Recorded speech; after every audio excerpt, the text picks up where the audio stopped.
quelle est la racine de toute matière? Dit le Ravad Akadosh, dans Sefer Yetzira de Abraham Avinu, il dit comme ça. Toute matière, on a 4 matières essentielles dans ce monde terrestre qui s'appellent le feu, l'air, l'eau et la terre. Il dit toutes les matières, quelle est leur origine? Où ça commence? Explique le Ravad Akadosh. Si vous prenez une tintanet, comment on dit tintanet? Récipient. Vous fermez le récipient, une éprouvette, et vous l'exposez à la lumière. Il dit, qu'est-ce qu'il y a dans le récipient maintenant? Rien du tout. Il y a de l'air. Qu'est-ce qu'ils font les rayons du soleil? Les rayons du soleil pénètrent le récipient.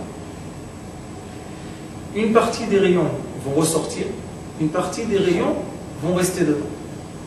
Qu'est-ce qui se passe quand une partie des rayons de lumière reste dans le récipient? Il commence à être quoi? Une chaleur. Parce que la lumière c'est une chaleur. Il y a une chaleur. La chaleur extérieure ou la température extérieure, qui n'est plus comme la température intérieure, qu'est-ce qu'elle fait? Elle va produire.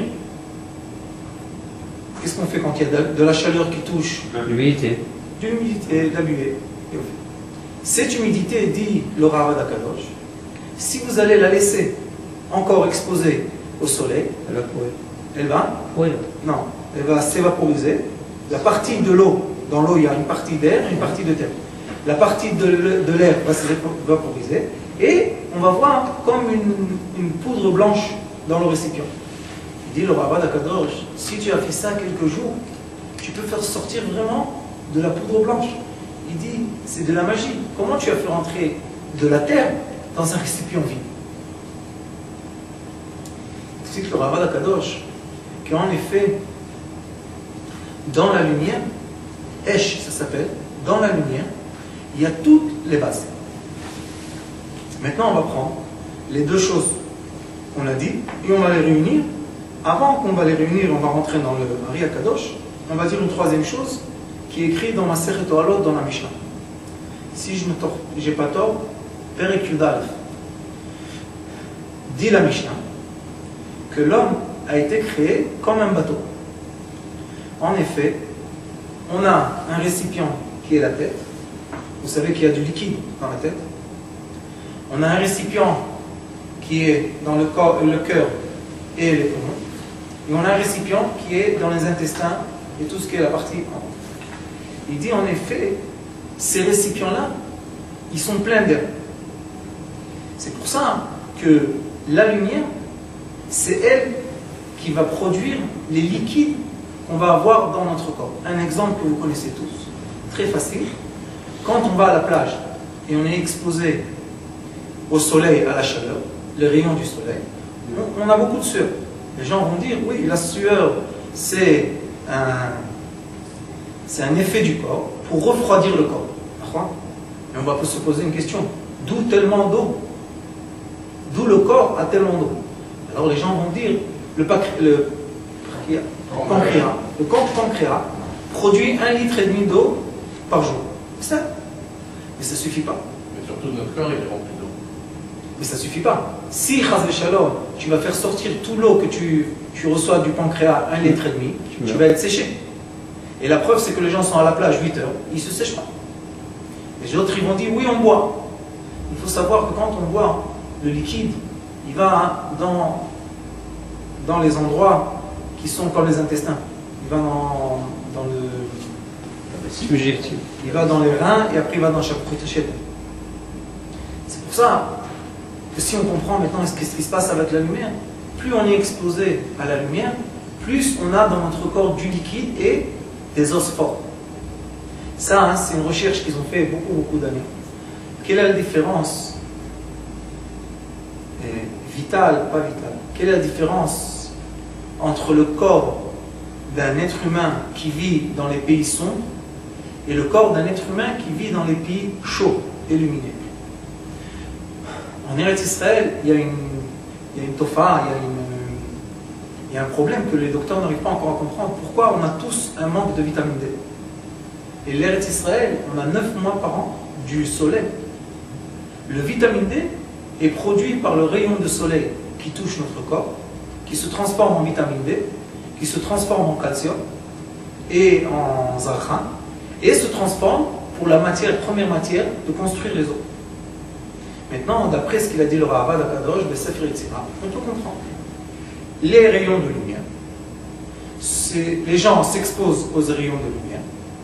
Les rayons de lumière produisent un nouveau liquide dans le corps, qui va produire de la nouvelle cendre, que cette cendre-là va nous aider à construire tout ce qu'on a besoin, puisque la première matière de construire notre corps, vous savez, c'est le calcium.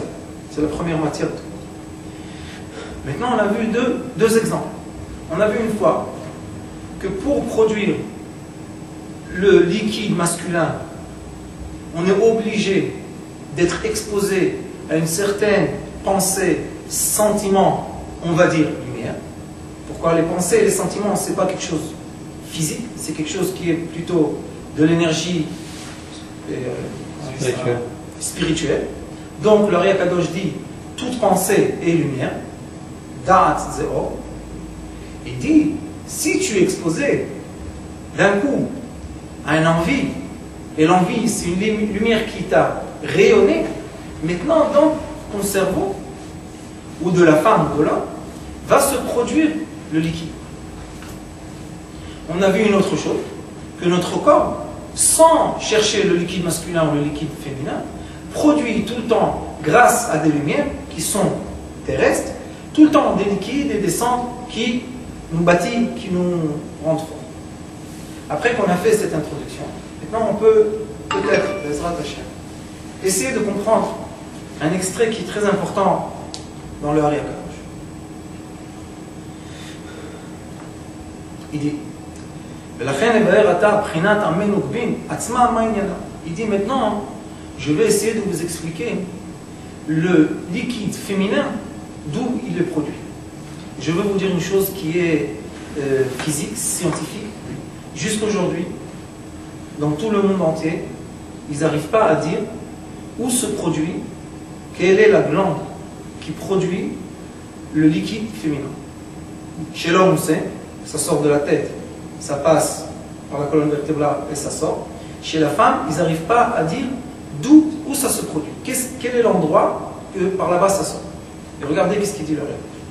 Da, sache, qui est meillot, chez Gvarlakro, Zachar Nekava, Elotrin Itrin Kaniska. Il a dit, n'oubliez pas que je vous ai dit dans l'extrait précédent, que le date de l'homme et de la femme, c'est une date qui vient avant la naissance, vous vous rappelez? Il dit, il dit, quand le monde a été créé, et chacun de nous s'appelle un petit monde, quand l'homme a été créé, avant d'être créé, Ramach Evarim Shassagidim, les membres et les tendons, avant ça, il y a eu une pensée, il y a eu une lumière qui s'appelle David ben Yitzhak, Yosef ben Shalom, Moshe ben Lochashou. Il dit, rappelle-toi de ça, tu comprendras d'où vient le liquide féminin. Il dit, rappelle-toi de la source. Pourquoi? Parce que dit le sabbat de Mishpatim dans le Zohar HaKadosh comme ça.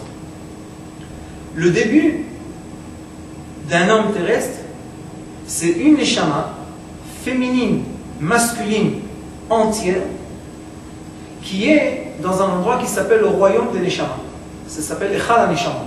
Là-bas, dans ce royaume-là, il n'y a pas de différence. Quand on regarde, je vais faire juste un dessin, mais si on va regarder la goutte en haut, on va le regarder, on va l'observer avec un microscope, on ne va pas voir le côté féminin et le côté masculin. On ne pourra pas le voir. Pourquoi? Ils ne sont pas seulement mélangés, ils sont unis vraiment. C'est là-bas dans le monde des Neshama. Quand il y a une décision que cette Neshama doit descendre dans ce monde-là, la Neshama prépare des kelim, elle prépare des récipients qui vont être l'homme et la femme pour rentrer dans les deux ensemble. Comment ça se passe? La Neshama descend en bas dans le Gan Eden Elyon, et dans le Gan Eden Elyon, elle se sépare entre féminin et masculin. Ça veut dire que quand la Neshama quitte le Echal, le royaume des Neshamot, elle n'est plus la Neshama unique qu'on connaît, Maintenant, elle a réussi d'une façon, Kadosh Baruch Hu sait les secrets, elle a réussi à prendre tous les côtés féminins, les mettre à droite, ou à gauche plutôt, et tous les côtés masculins, les mettre à droite. Après, ça c'est pour toutes les âmes, toutes les âmes juives. Toutes les existences. Même animal. Même la cendre. Toute existence terrestre ont un début, c'est magnifique. C'est pour ça qu'à la fin, tout est la racine du milieu.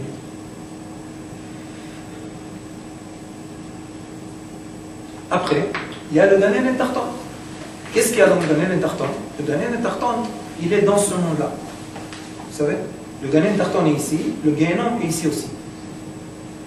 Qu'est-ce qui se passe? En effet,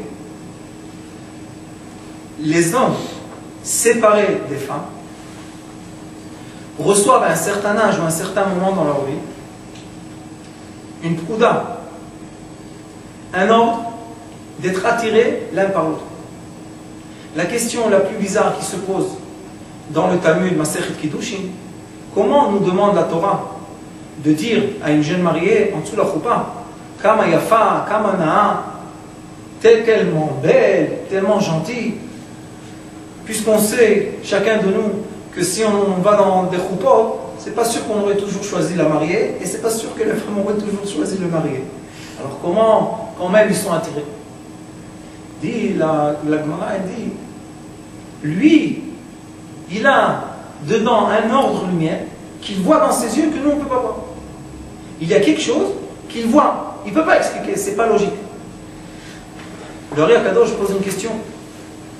Dans le Shidduchim, quand on fait les Shidduchim, il pose une question. Comment tu peux décider est-ce que c'est ton bon Shidduch ou pas? Il y a beaucoup de gens qui disent je vais penser logiquement si on peut bien vivre ensemble. Dit le Ri Akadosh, tout ça tu peux penser avant la choupa. Mais un instant après la choupa, tu n'es plus l'homme que tu étais, et elle n'est plus la femme qui était. Maintenant, dans la choupa, se passe la chose la plus merveilleuse, tu te rappelles, j'avais dit ça dans votre mariage, se passe la chose la plus merveilleuse du monde, la neshama. Vous vous rappelez? La goutte unie. La neshama, avec l'union, descend dans le couple. Et le couple, si on n'explique pas ça avant le mariage, le couple, qu'est-ce qu'il pense? Il y a beaucoup dans la Mishnah qui dit il y a un mariage d'intérêt, il y a un mariage de beauté, il y a un mariage de famille, il y a un mariage de kavod. Il dit, la Mishnah, elle dit, tous ces sortes de mariages-là, ils ne sont pas bien, parce que l'enfant qui va naître, ce n'est pas un enfant qu'on veut. C'est un enfant qui n'est pas venu d'une bonne pensée. Dit la Gemara, le vrai mariage qui doit être, c'est le mariage qui est attiré. Vous savez, une fois,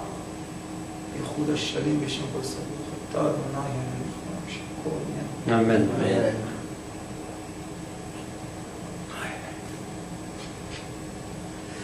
Il y avait une histoire avec le roi Salomon.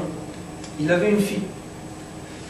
Et un jour, il a vu, avec sa sagesse, que le mari de sa fille va être un berger, simple, tout pauvre, qui vit dans une prairie. Qu'est-ce qu'il a fait, le roi Salomon? Il a dit, je vais construire au milieu de la mer une tour. En bas de la tour, je vais mettre des sages et des gardiens.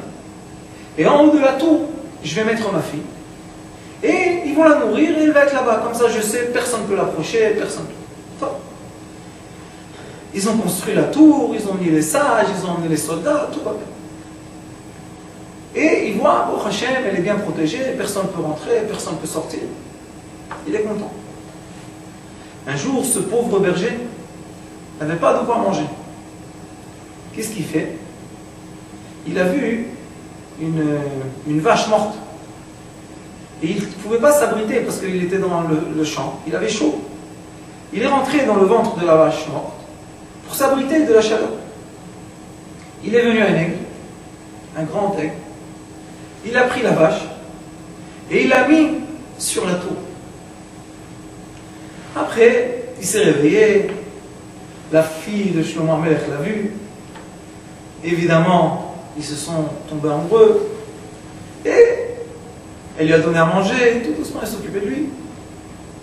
Et Shlomo HaMelech, il a dit, En etza ve'en tvuna lifnei shochem. Rak HaKadosh Baruch Hu mezavek zevavim. On ne peut jamais comprendre pourquoi les gens se marient. Pourquoi? C'est une volonté qui est au-delà de notre pensée. Alors pourquoi tant de divorces? Je vais vous dire pourquoi tant de divorces. Parce que quand les gens, vous allez voir ici, ce qu'il explique.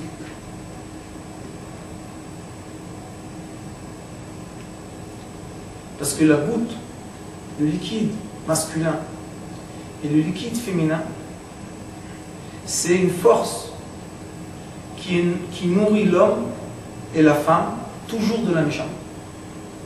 Ou bien de l'autre côté. C'est pour ça que les gens qui se marient et ne mettent pas dans leur pensée que quand ils vont entrer ensemble, la goutte qu'ils veulent faire sortir, on va voir là tout à l'heure, la goutte qu'ils veulent faire sortir n'est pas la goutte de mon plaisir ou la goutte de mon envie, mais une goutte qui nous unit. Quand il n'y a pas ce message dans la goutte, ils sont séparés. La plupart des gens qui viennent travailler le shalom bayit, la plupart des gens, le problème toujours est dans la chambre. Toujours, ce que moi j'ai vu, c'est toujours dans la chambre. Dans la chambre, il y a une différence qui n'est pas permise entre la volonté, la pensée de la femme, la volonté de la pensée de l'homme. Vous savez, il y a beaucoup de femmes qui n'ont jamais eu le liquide féminin.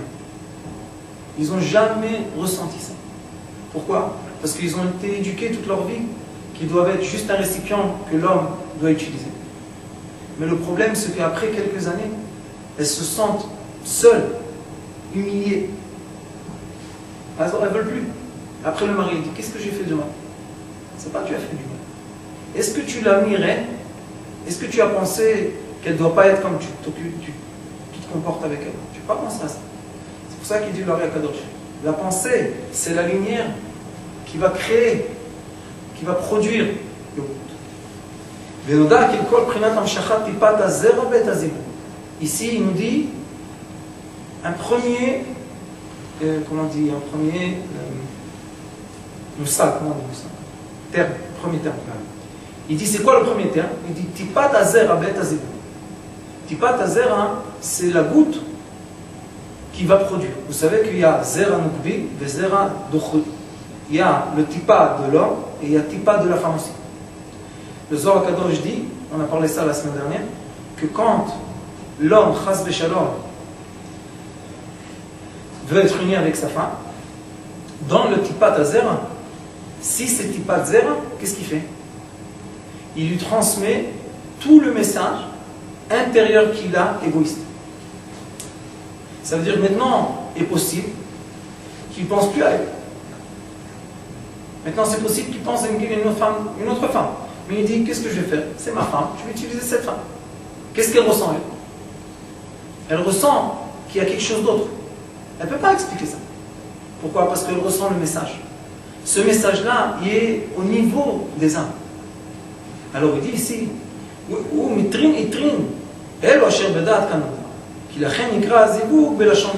dit pourquoi on appelle l'accouplement entre un homme et une femme, on appelle Yedia, savoir. Comme il est écrit dans la Torah, Veyada Adam et Ishto. Quand est-ce que l'homme s'est accouplé avec sa femme pour emmener des enfants? Ça s'appelle Yedia, savoir. Savoir, c'est une lumière. Il dit car, Moshe Amar Katoub Veyada Adam od et Ishto.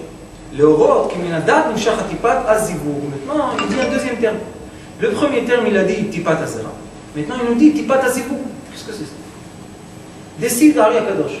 Ou bien tu dis que la goutte, elle s'appelle goutte du Zera. Ou bien tu vas dire la goutte, elle s'appelle goutte du Zibou. Est-ce que là, c'est la même chose? Pourquoi c'est pas la même chose? À la fin, il y a un bébé qui sort. Oui, mais ça dépend justement de la lumière qu'on met dedans. De la pensée. Si c'est une bonne pensée, c'est du Zibou. Si c'est pas une bonne pensée, c'est du Zera. Alors il dit, le tipa, la goutte, c'est comme un ordinateur. Elle va faire le circuit, elle va passer par la tête, elle va passer par la colonne vertébrale, elle va sortir par le bris de Kodesh. Mais l'ordinateur, il fonctionne d'après quoi? D'après le programme qu'il est imprimé. Il dit maintenant, dans le tipa, dans la goutte, tu as deux sortes de programmes. ou un programme Neshama qui dit, en effet, d'après le Ari Kadosh, Besefer Etzraïm, Bezor Kadosh aussi, il dit qu'en effet, le seul moment que la Neshama vraiment revient dans le couple, lie le couple, c'est le moment que le Brit Kodesh est dans la femme et ils sont unis. Il dit que c'est le moment qu'il y a une union totale et la lumière de la Neshama est présente. Il dit, quand tu dis Tipat Azera, ça veut dire que tu n'es pas maintenant dans l'union avec ta femme. Tu es dans quoi? Dans l'envie, dans le plaisir, comment on dit, le plaisir bestial. Non, égoïste. Tu te dis maintenant, j'ai vu je sais pas quoi toute la journée, je veux faire ce que je veux. Quel est le problème? Tu es soumis maintenant au diamètre terrestre. Maintenant, tu vas être soumis à quoi? Dans ce monde-là, ici, dans ce monde qu'on vit ici, il y a Gan Eden Tartan et il y a le Genom. C'est quoi la différence entre Gan Eden Tartan et le Genom? Le Gan Eden Tartan s'appelle Olam Yetzira. Le Genom s'appelle Olam Asiya. Le monde de l'action, seulement l'action, sans aucune pensée, ça s'appelle le Genom. Pourquoi? Parce qu'il y a la force du mal à l'autorisation de saisir tout ce que tu fais. Maintenant, quand on va s'accoupler avec sa femme, et chas v'shalom, on donne le mal, on lui donne la permission de saisir ce qu'on fait, c'est très dangereux. Pourquoi? Parce qu'il n'y a plus la volonté d'être uni. Il y a quoi? La volonté d'être, comment dire, rassasié, non? D'être rassasié, chacun pour soi. Si on est dans une bonne relation, elle dit, attends, encore un peu, j'ai besoin encore. Lui, il dit, j'ai besoin encore. Ils s'en vont. Mais quel est le problème? Le problème est que le code qui passe entre eux, entre les deux, n'est pas le code d'union. Et ça, c'est la réponse à ta question. Pourquoi de plus en plus de gens se divorcent dans le monde occidental? Occidental. Pourquoi? Parce que le monde occidental n'arrête pas de nous vendre des envies matérielles égoïstes. Quand on veut acheter une voiture, ils ne mettent pas une famille dans la photo de la voiture. Ils mettent une femme. Quand on veut acheter du manger, on ne voit pas sur le cornflakes une famille heureuse. On voit un enfant très content. Ils n'arrêtent pas de nous envoyer des messages. Sois égoïste pour toi-même. Ce message-là, c'est une lumière qui nous imprime. Et après qu'il se marie, qu'est-ce qu'il dit? Je continue l'égoïsme. Pourquoi je dois me partager avec elle? Parce qu'ils ne comprennent pas que la naissance vient de l'union. La naissance ne vient pas de la séparation. Ça veut dire que ces enfants qui naissent de cette union-là, ce pas des enfants qui ont un avenir? Non, mais si les enfants qui vont naître de ça, ils vont recevoir une pensée, ils vont travailler leur pensée, on peut, chacun de soi, on a le droit, c'est pour ça qu'il y a la tchouva, qu'est-ce qu'on doit faire? Il y a beaucoup de recherches qu'ils ont fait qui disent que les enfants qui viennent des parents divorcés, facilement se divorcent aussi. Et on voit qu'il y a des familles, que les parents étaient divorcés, mais les enfants, ils ne veulent pas se divorcer. Ça veut dire que les enfants, ils ont fait une réflexion. Les enfants, on dit, qu'est-ce qui s'est passé? Ils ne veulent pas ce qu'ils ont vu. Voilà. Ça veut dire qu'on a le libre arbitre de nous corriger, rectifier ce qu'on a vu dans notre vie. Et c'est pour ça qu'on peut tirer sur soi une nouvelle écharpe.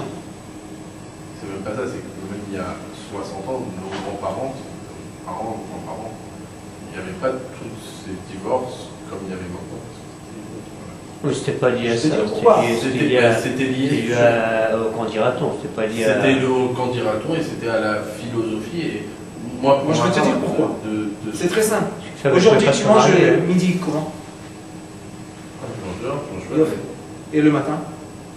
Je mange pas. Tu manges pas. Et le soir? À la maison. À la maison. Avec ta femme ou sans ta femme? Tous les soirs? Assis ensemble? Tu as une grande chance. La plupart des gens, aujourd'hui dans le monde qu'on est, mangent ensemble avec la famille Shabbat. Heureusement qu'il y a Shabbat, sinon on n'aurait jamais mangé ensemble. Ça, il y a écrit Gdola legima chez le karev talevarot. Il y a écrit, vous savez, dans la halakha, quand on étudie, il y a une période la femme elle n'a pas les règles, mais on n'a pas le droit d'être ensemble. Là-bas, ça s'appelle Diner Chakot. Comment on doit se séparer? Il y a écrit là-bas, vous savez, une chose magnifique. Il y a écrit quand ils sont ensemble, ils mangent dans la même assiette. Et quand ils n'ont pas le droit d'être ensemble, ils doivent manger dans 2 assiettes. On étudie de là qu'avant, comment ils mangeaient? Il y avait une assiette au milieu de la table. Et chacun mangeait ensemble. Tout le monde goûtait ensemble. Tout le monde était ensemble. Tout le monde était uni. Il y avait l'union. Avant, les enfants, combien d'amour ils avaient pour leurs parents? Aujourd'hui, on les envoie à l'école. C'est qui va les éduquer? C'est qui va leur donner les pensées? C'est qui va les influencer?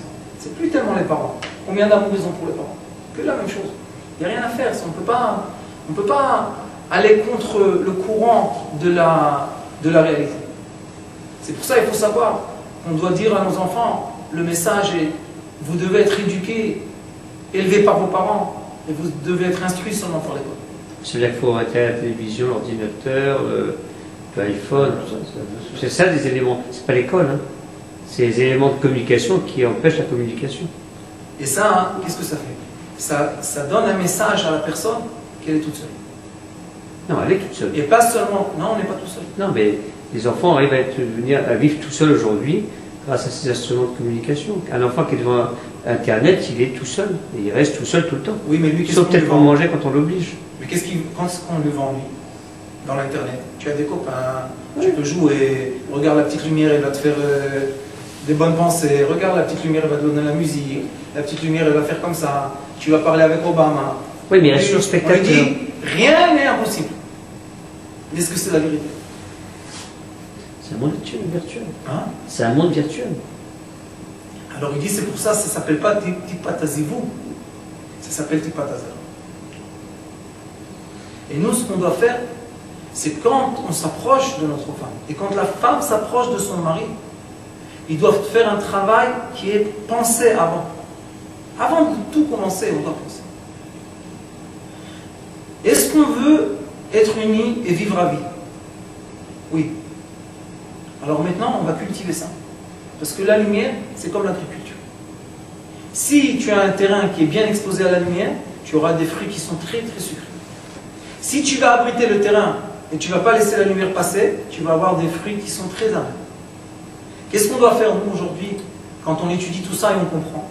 On doit aller à la maison et dire à la femme. C'est très simple.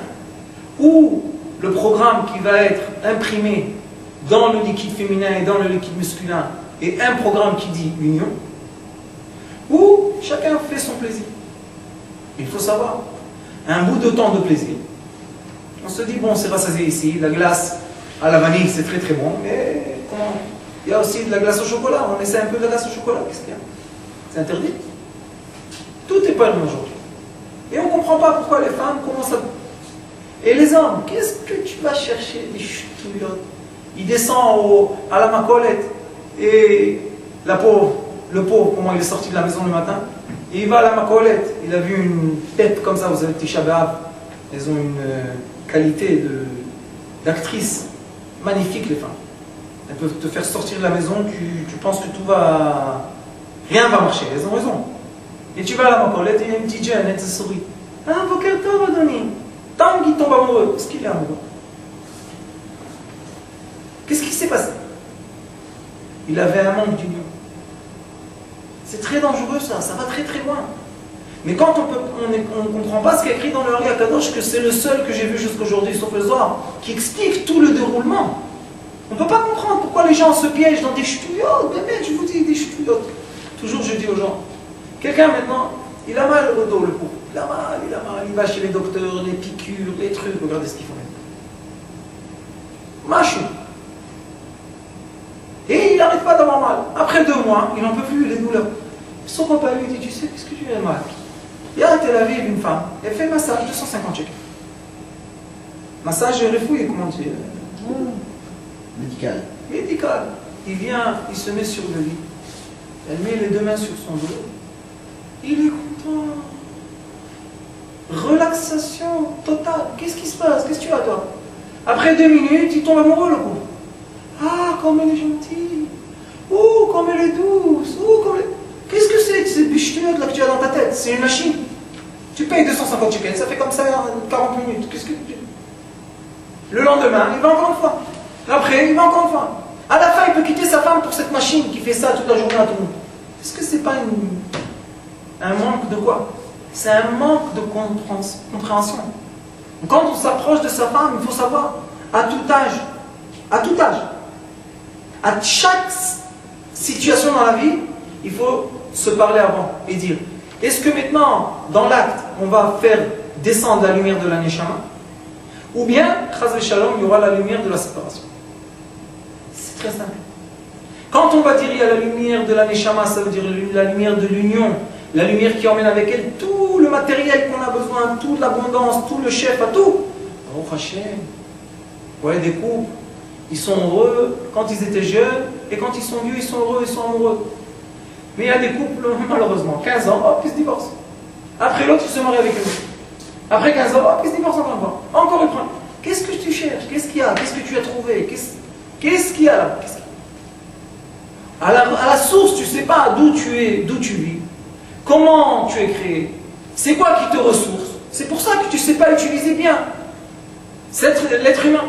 Si tu aurais compris que toi, c'est la lumière de la Neshama et tu dois seulement utiliser l'être humain pour faire plaisir à ta Neshama, ben, au Hachem, alors il n'y a pas de problème. On prend l'être humain, on l'utilise comme il faut avec des pensées qu'il faut. Je t'abarre chez moi, la Neshama elle est contente, l'être humain il est content. Mais si on utilise l'être humain d'une façon qui est volée par les forces qui sont négatives, la Neshama n'est pas contente, l'homme, l'être humain n'est pas content non plus. Il dit, Avalim, kol ze, אותם טרין ראשונים שנלקחו, שנעצרו, היו לצורך תיקון הגדלת פרצוף עצמה. כי אף גם הזיווג דבייה ראשון, היה לתת בה בחינת נפש בחיות שלה כנסתר.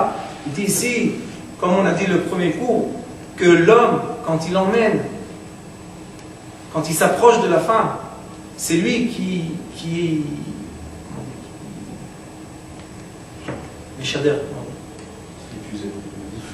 diffuse quoi? Les sentiments, les sensations qu'elle va avoir. Dans cette diffusion, il y aura le message intérieur.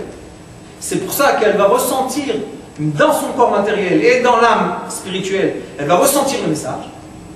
Il dit, il dit, mais il faut savoir que chaque fois qu'on est ensemble, on est nourri à nouveau de ce liquide précieux qui est quoi? Qui est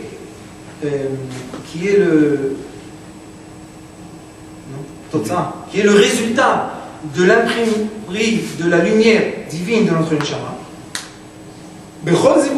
Chaque fois qu'on est ensemble, on peut tirer sur soi la Neshama. C'est pour ça que les couples, que chaque fois qu'ils sont ensemble, je vous dis avant d'être ensemble, okay? La pensée est, on veut être unis. Après, qu'est-ce qu'on fait dans la chambre? Vous allez voir. L'Ari Kadosh, l'Ainara, l'on n'a pas.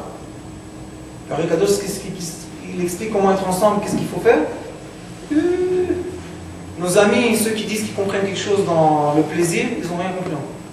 Ici, il parle du plaisir le plus haut possible. Mais il dit, avant que tu aies ce plaisir, tu es obligé de venir avec des bonnes dispositions. Sinon, l'ordinateur, il ne sait pas recevoir. Il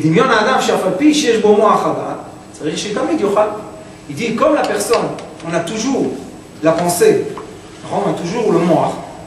Il dit, mais le moire, on est obligé de le nourrir. Imaginez-vous, on a le moire, mais on ne nourrit pas le moire. L'homme, il est mort. Il dit, c'est comme l'homme qui doit manger. Le besoin du manger physique, c'est le besoin de la pensée spirituelle de l'union. Je n'ai pas bien dit ça. Encore une fois. Comme le corps a besoin d'être nourri, notre pensée a besoin d'être illuminée par la Neshama. Si Chaz Shalom, on n'est pas illuminé par la Neshama, c'est pour ça que les sages disent au moins une fois par semaine, 2 c'est mieux.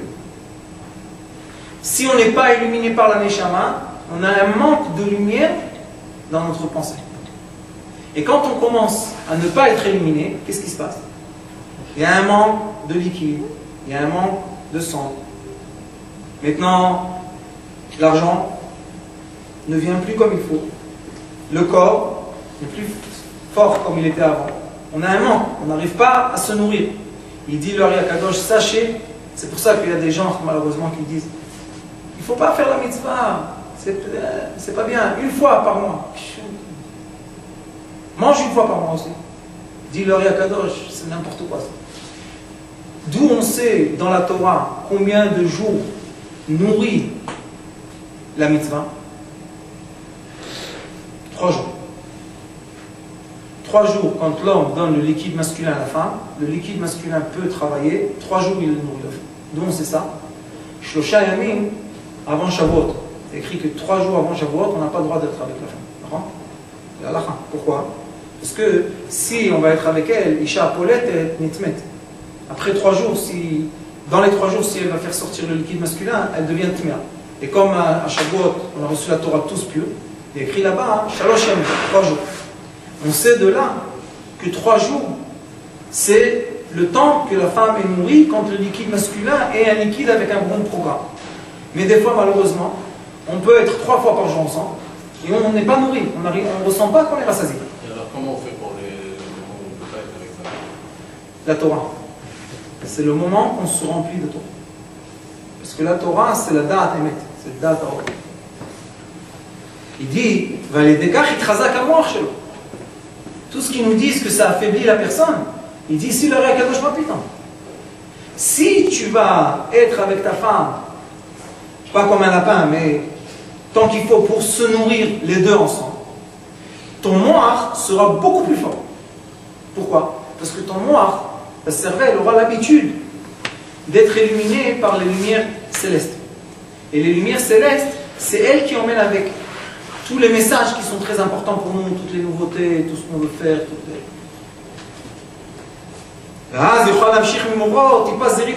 Vous savez qu'avant,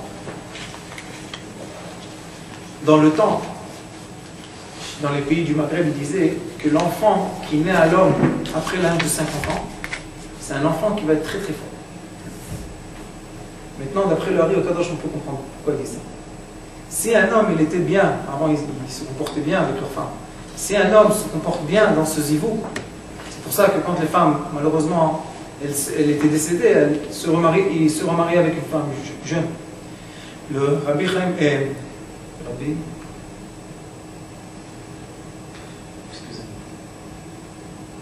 Chafetz Chaim Akadosh, il avait 2 femmes. La première est décédée. Il s'est marié avec elle très très jeune. Et après, il a eu d'elle quelques enfants. Et après, il voulait se remarier. Mais la deuxième qui s'est mariée, elle était très très très jeune aussi. Et il a dit, pendant le Shidduch, il a dit, tu manqueras rien d'un jeune homme. Il a dit, oh, je pense qu'il avait 60 ans quand il s'est remarié. Il a dit, tu manqueras rien d'un jeune homme. Et on voit que les enfants qui ont continué la Torah du Chafetz Chaim, c'est les enfants qui veulent de la deuxième femme. C'est pour ça qu'il dit ici, plus tu vas être bien avec ta femme unie, plus le moire sera fort, plus le liquide sera fort.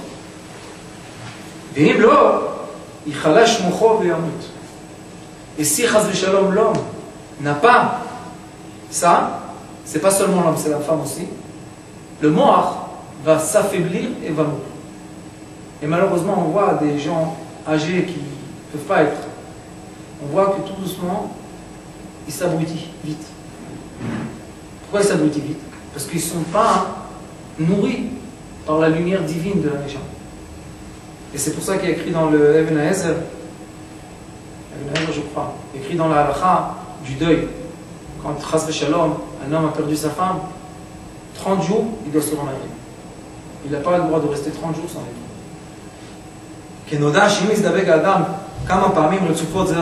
Maintenant il explique, si Chas v'Shalom, l'homme va faire la mitzvah une après l'autre, une après l'autre, une après l'autre, une après l'autre, il dit le liquide masculin va être très très fort, faible, et lui-même va être malade. Et ça n'emmènera pas d'enfant parce que ce sera très faible. Et même son cerveau va être un cerveau liquide, ça va être un cerveau sans force. Et s'il va faire trop, plus qu'il en faut, il peut mourir de ça. Pourquoi? Parce que quand il en fait trop, quelle est la logique de tout ce qu'il dit ici, le Rekadosh? Il dit comme ça. Si tu fais ça avec une marshava de Yichud, alors ça veut dire que chaque fois que tu vas être avec ta femme, tous les deux, vous allez être nourris d'une lumière de la Neshama, vous allez être bien rassasiés. Par contre, c'est comme quelqu'un qui mange un repas qui est bien équilibré, tout ce qu'il faut. Mais si quelqu'un il mange un repas, les calories vides, comme on mange tous aujourd'hui, les chips, les trucs, il finit ça, il prend un autre, il finit un autre sachet, un autre sachet, un autre sachet. Le ventre il grandit, mais le corps n'est pas rassasié. Il dit c'est comme l'homme qui va aux Zivouk avec tipat zera et pas de tipat zera. Il dit Mosh katuv barambam, zichrono levracha belchot deot. והנה גם זכר ונקבה, אף על פי שבעת אצילותם נתקן מוח הדעת שלהם. Il dit l'homme et la femme, au début, ils ont eu une lumière qui les a unis. Chez un trin et trin, qui sont les deux couronnes qu'on a autour de notre tête. Il dit, malgré ça, on s'est mariés, on était dans la choupa. Il dit maintenant, notre rôle c'est quoi? Tout le temps, être ensemble avec sa femme. Si on est ensemble, au Hachem, les périodes qu'il faut, et on est bien nourri, on est bien. Il dit pourquoi? Parce qu'on est obligé de nourrir notre corps terrestre de la lumière céleste. Et la nourriture de ça, c'est la mitzvah. Qu'est-ce que tu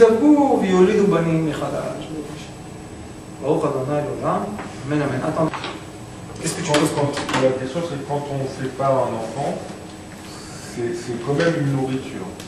C'est la nourriture essentielle. Et qu'est-ce qui fait qu'il y a l'enfant à un moment? Un moment, la lumière de cet enfant est pénétrée. C'est tout, mais ça n'a rien à voir avec ça. C'est pour ça que lui, il ne dit pas ici, nourris ton enfant. Il dit, nourris-toi, sois-toi fort pour emmener des bons enfants. C'est pour ça que tout ce secret-là de Yichud, tout le secret de l'union, c'est la force vitale. Vous savez que chez les Japonais, Tao, dans le Tao, ils disent que la force vitale d'une personne, c'est quoi? Le liquide féminin et le liquide masculin. C'est pour ça que quand on étudie leur sagesse, ils expliquent comment l'homme ne va pas gaspiller le liquide masculin et comment la femme ne va pas gaspiller le liquide féminin. Exactement à l'envers de l'Occident qui dit allez, gaspille, gaspille, gaspille. Après les gens s'affaiblissent, les pensées s'affaiblissent, le corps s'affaiblit. Personne ne comprend pourquoi. Voilà, le Rien Kadosh nous explique. Parce que le début de tout, c'est la lumière.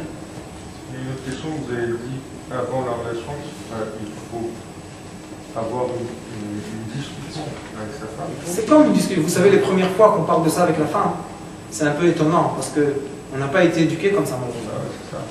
Alors il faut parler, mais après 1, 2, 3 fois, ça suffit. On comprend déjà ce qu'on veut. Et ça veut dire quoi parler? Parler, ça veut dire expliquer. On est là ensemble pour être nourris ensemble de notre Neshama. On est là pour se ressourcer à la Neshama. C'est pour ça qu'on fait la mitzvah. On est là pour être nourris. De quoi? De la nourriture essentielle qui s'appelle la lumière de l'union. On n'est pas là pour chacun exprimer son plaisir du corps. Ça, c'est leur manière. Vous comprenez la différence? Oui, mais ça passe par le plaisir du corps. Obligatoire. Vous allez voir après le Rien Kadosh, Habibi. Ce que lui il explique ici, comment on peut monter le plaisir du corps à des niveaux que l'homme fait sortir de son moire hydrophine. Vous savez de quoi l'hydrophine? C'est l'hydrophine. Pour avoir de l'hydrophine, c'est comme l'héroïne. C'est 10 fois plus fort que l'héroïne et ça se produit dans notre cerveau. Quand on a un bonheur. Combien d'hommes ont ressenti dans leur vie l'hydrophine? Dans quel rapport entre la bracha, la parnassa, l'argent J'ai expliqué tout à l'heure, je vais l'expliquer encore tout à l'heure. Si par exemple j'ai un récipient vide, et maintenant je veux le remplir d'eau, mais j'y arrive pas à ouvrir. J'arrive pas à ouvrir le cap. Est-ce que j'ai une possibilité de le remplir? J'ai ou pas? J'ai? Non. Si, j'ai. J'explique au début du coup. J'imprime de la lumière dessus. Il y aura la buée. Et après la buée, il y aura le changement de température intérieure-extérieure. Voilà, j'ai fait rentrer une goutte d'eau. Est-ce que la goutte d'eau peut me nourrir?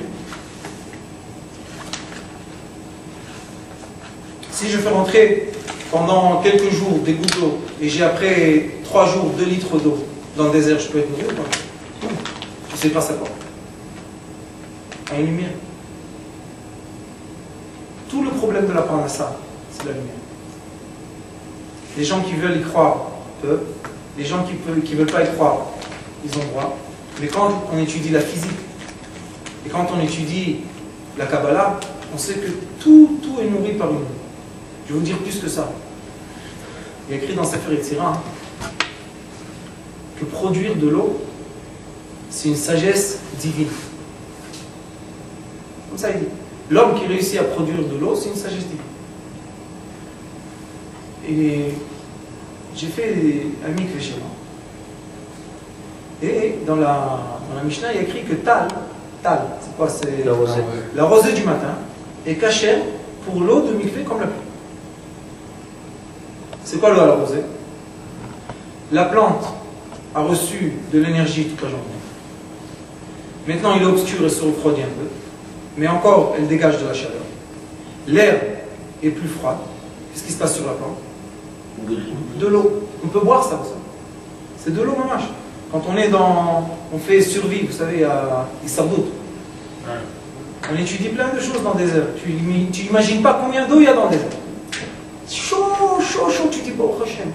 Plus il y aura de la chaleur, plus j'aurai de l'eau à boire ce soir. Comme ça on fait. Après, j'ai pris un petit appareil. Et comme un masgan, un petit masgan, je l'ai exposé toute la journée à la chaleur. Le soir, je l'ai mis en marche. Et j'ai vu que le fer était vraiment brûlant. J'ai reçu en une nuit, d'un tout petit masgan, 10 litres d'eau. Un seau d'eau. Tu sais c'est combien 10 litres d'eau? D'où j'ai eu l'eau? De la lumière. Tu me parles de bracha, je te parle aussi de bracha. Sans eau, l'homme meurt. Sans lumière, l'homme meurt. Moi, toujours, quand j'enseigne la lumière, je leur dis, j'enseigne pas ça pour qu'on dise, ah, on est spirituel. Non. La lumière, c'est une force essentielle de vie. Mais la différence, c'est que la lumière, c'est la base de la vie. L'eau, l'air, c'est le 2e degré. L'eau, c'est le 3e degré de vie. Mais le 1er degré de vitalité, c'est la lumière. C'est pour ça que si une personne n'a pas de bracha, la seule réponse est dans le liquide masculin-féminin d'union. Si le liquide masculin-féminin n'est pas d'union, ça n'emmène pas l'eau. Et quand il n'y a pas d'eau, il n'y a pas de récolte. Question? Baruch Adonai L'Olam.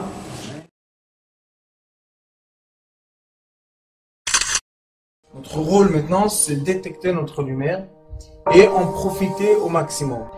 Et quand on a un plaisir ou un désir, la porte s'ouvre encore plus grande. Vous comprenez, c'est quoi la lumière? Lumière, amour. C'est pas important qui tu es, où tu es, comment tu es. Dieu t'aime.